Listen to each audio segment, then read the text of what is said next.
क्या हुआ मुस्तफिज? अरे परमाणु बम का हमला हो गया। कहाँ पे? हनीफ भैया की दुकान के पास। तो होने दो यार। I am here then why you fear.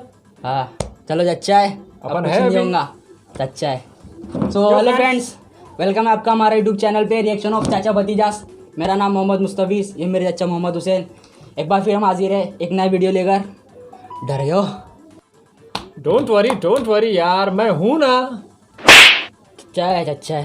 तो चलो चच्चा शुरू करते हैं टॉपिक। तो दोस्तों, आज का जो हम वीडियो लेकर आए हैं, ये वीडियो पोस्ट किया है द बबल न्यूज़ ने, और वीडियो का टाइटल है how to survive in nuclear attack, कि परमाणु बम से कैसे बचे। तो बिना टाइम ख़राब किए अपना वीडियो शुरू करते हैं, उसके बाद हम लोग डिस्कस करेंगे।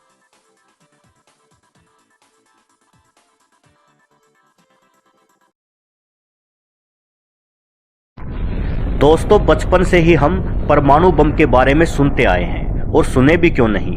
इतिहास में सिर्फ एक ही बार युद्ध में प्रयोग होने वाले परमाणु बम के जख्म आज तक इतिहास के सीने में है। परमाणु हथियार के खौफ का अंदाजा इसी बात से लगाया जा सकता है कि 1945 में हुए इकलौते परमाणु हमले ने 6 सालों तक चले द्वितीय विश्व युद्ध को आनन फानन में ही खत्म कर दिया था, क्योंकि इसकी शक्ति के आगे जापान के साथ साथ खुद द्वितीय विश्व युद्ध ने भी हार मान ली थी।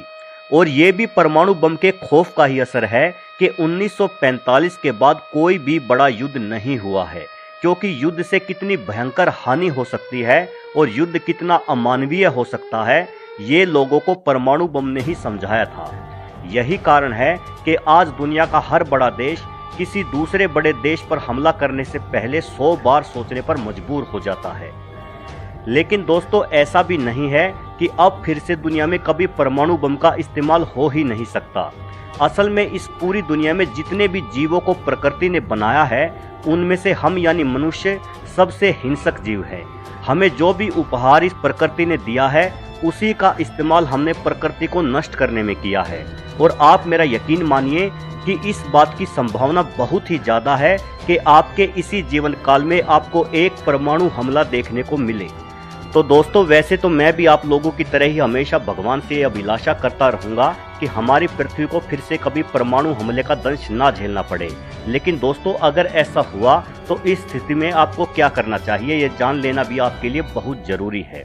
दोस्तों, परमाणु बम से बचाव के तरीके जानने से पहले मैं आपको संक्षेप में ये बताना चाहता हूँ कि परमाणु बम है क्या और ये कैसे काम करता है। परमाणु बम बनाने में प्लूटोनियम और यूरेनियम जैसे रेडियोधर्मी तत्वों का इस्तेमाल किया जाता है।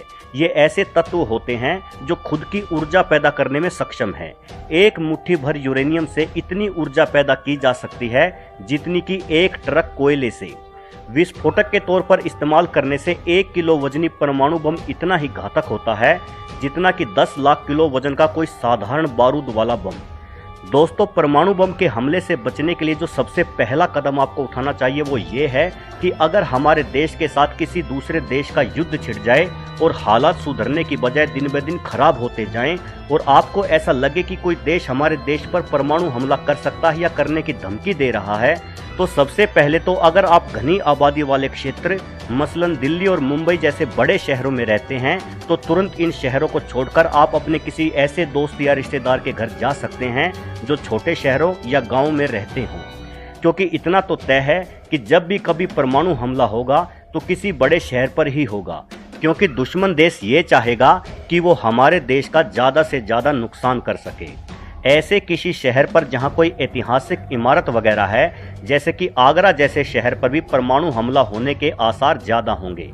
तो सबसे पहले तो आपको यही कोशिश करनी चाहिए कि आप ऐसे किसी भी शहर से दूर चले जाएं। दुनिया के कई बड़े देश आजकल अपने बड़े शहरों में ऐसे शेल्टर बना रहे हैं जिन पर परमाणु बम बेअसर साबित होंगे। इन शेल्टरों में वहां के निवासी परमाणु हमले की दशा में शरण लेकर अपनी जान बचा सकते हैं। लेकिन भारत में ऐसे शेल्टर सिर्फ आर्मी के लिए हैं, जहां पर युद्ध के दौरान सिर्फ देश के बड़े VIP नेताओं को ही शरण मिलेगी। किसी आम इंसान को वहां फटकने भी नहीं दिया जाएगा। ऐसे में अगर आपके शहर में अंडरग्राउंड मेट्रो स्टेशन है, तो परमाणु हमले के दौरान वे आपके लिए जीवनदायी साबित हो सकते हैं, क्योंकि ये स्टेशन काफ़ी गहरे और मजबूत बने हुए हैं और इन पर परमाणु बम बेअसर साबित होंगे।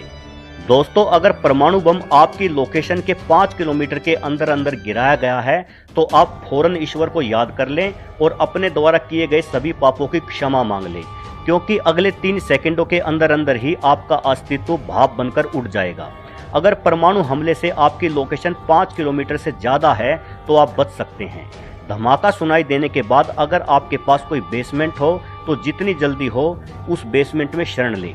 बेहतर होगा कि आप सीढ़ियों पर से उतरे नहीं बल्कि सीधी छलांग लगा दें, क्योंकि बेसमेंट में पहुंचने के लिए आपके पास ज़्यादा से ज़्यादा 5 से 10 सेकंड्स का ही समय होगा। बेसमेंट में पहुंचने पर आप जमीन पर उल्टा लेट जाएं। अपने दोनों हाथों को सिर पर रखते हुए कानों को ढक लें, क्योंकि जल्द ही आपको एक और जोरदार धमाका सुनाई देगा जो पहले वाले धमाके से 100 गुना ज़्यादा ताकतवर होगा।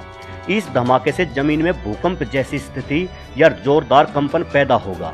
ये धमाका इतना शक्तिशाली होगा कि सैकड़ों इमारतें धुआं बनकर उड़ जाएंगी। अगर आप किसी गहरे बेसमेंट में हैं तो हो सकता है कि आपका बेसमेंट भी तबाह हो जाए, लेकिन अगर खुशकिस्मती से दूसरा धमाका होने के बाद भी आप सही सलामत हैं तो अब आपका सामना होगा आसमान से बरसते मलबे यानी फॉलआउट और रेडिएशन से। ऐसे में आप तुरंत अपने कपड़े उतार दें। इसके बाद अगर आप जख्मी हैं तो फर्स्ट एड किट का उपयोग करें और सही सलामत हैं तो तुरंत स्नान करें, ताकि फॉलआउट और रेडिएशन के बचे खुचे असर से खुद को यथाशीघ्र बचा सकें। अभी भी आप किसी भी सूरत में बाहर निकलने की भूल ना करें, क्योंकि बाहर हानिकारक रेडिएशन के साथ साथ तेज धमाके की वजह से बेहद विनाशकारी तूफान भी आ चुका होगा। आपको लगभग 1 महीने तक इसी बेसमेंट में अपनी पनाहगाह बना के रखनी होगी। इस दौरान आप जितना भी हो सके कम से कम खाएं और कोशिश करें कि अपना ज़्यादातर समय सोकर गुजारें। बाहर की दुनिया से संपर्क करने के लिए आप किसी रेडियो का सहारा लें और हिम्मत कभी भी ना हारें। अगले कुछ दिनों में आप रेडिएशन का शिकार हो सकते हैं, जिसमें आपको बुखार, उल्टियाँ, दस्त या घुटन हो सकती है। अगर आपके पास पैरासीटामोल या कोई और दवाई है तो आप उनका इस्तेमाल कर सकते हैं। परमाणु धमाके के ज़्यादा से ज़्यादा 5 से 7 दिनों के अंदर मददकारी और फौजी दस्ते आपके इलाके में पहुंच जाएंगे। तब तक आप रेडियो पर खबर सुनते रहें और जब आपको पूर्ण विश्वास हो जाए कि आपके इलाके में मदद कार्य शुरू हो चुका है तो बाहर निकलकर नज़दीकी मददकर्ता दस्ते से तुरंत संपर्क करें, ताकि आपको परमाणु विस्फोट की चपेट में आए हुए इलाके से फौरन बाहर निकाला जा सके। यदि कोई भी मददकर्ता दल आप तक ना पहुंच सके तो कम से कम 20 दिन बाद ही आप बेसमेंट से बाहर निकले। अब तक विनाशकारी तूफान थम चुका होगा। बाहर निकलने के बाद आपको एहसास होगा कि लाखों में से सिर्फ आप ही जिंदा बचे हैं। अब आप जितना भी जल्दी हो सके उस इलाके को छोड़ दें और रेडिएशन खत्म होने के बाद ही उस इलाके में वापस आएं। तो दोस्तों, आज की इस वीडियो में बस इतना ही। भगवान ना करे कि कभी हम में से किसी एक के साथ ऐसे हालात हों कि हमें इन उपायों की मदद लेनी पड़े। उम्मीद आपको वीडियो पसंद आया होगा। अगर पसंद आया हो तो वीडियो को लाइक करना ना भूलें और अगर पसंद नहीं आया हो तो डिसलाइक भी करना ना भूलें। और जानकारी से भरे ऐसे ही और भी वीडियोस देखने के लिए आप मेरे चैनल को सब्सक्राइब जरूर कर लें। धन्यवाद।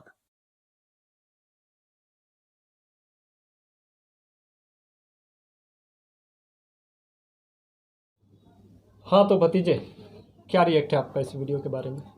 चाचा, मैं तो बस यही कहूँगा कि पूरे यूनिवर्स में बस मैंने इंसान ही को देखा हूँ कि वो खुद अपनी मौत का सामान तैयार कर रहा है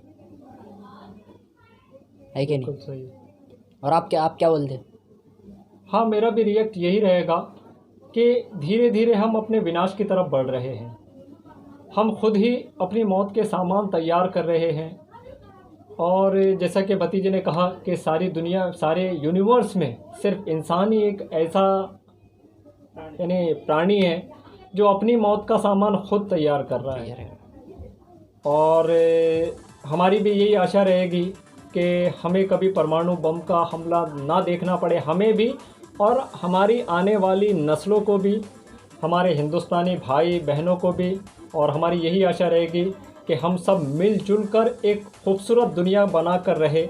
और इसके अलावा तो वीडियो के बारे में अगर बात करें तो ओवरऑल वीडियो काफ़ी अच्छी थी। बबल न्यूज़ ने अपनी तरफ से पूरी कोशिश किया कि जो समझा सके। और अगर फिर भी हमला हो जाता है, अरे भाई लोग टेंशन नहीं लेने का, चच्चा है ना इधर। परमाणु, जब परमाणु का बाप भी गिर जाए तो अपना कोई कुछ बिगाड़ नहीं सकता। और चाचा, एक आधा नुस्खा वगैरह बता दो। सपोज अपने तरह भी कहीं परमाणु हमला बम गिर जाए तो कैसे बचने का? तो दोस्तों देखो, परमाणु से बचने का एकमात्र सॉलिड उपाय है। जितना हमने वीडियो में देखा इतना तो पॉसिबल नहीं है हमारे यहाँ करना। ना हम क्लस्टर हाउस शेल्टर हाउस बना सकते हैं, ना गुफा बना सकते हैं, ना ही उसके प्रिकॉशन ले सकते हैं। तो सबसे बेहतरीन है, सरसों हिंदुस्तान में हर जगह हो जाता है। तो एक काम कीजिएगा, जब अगर आपको कभी ऐसी गतिविधि लगी कि परमाणु हमला हो सकता है, तो आप सरसों का तेल लाकर घर में रख लीजिए और हल्दी।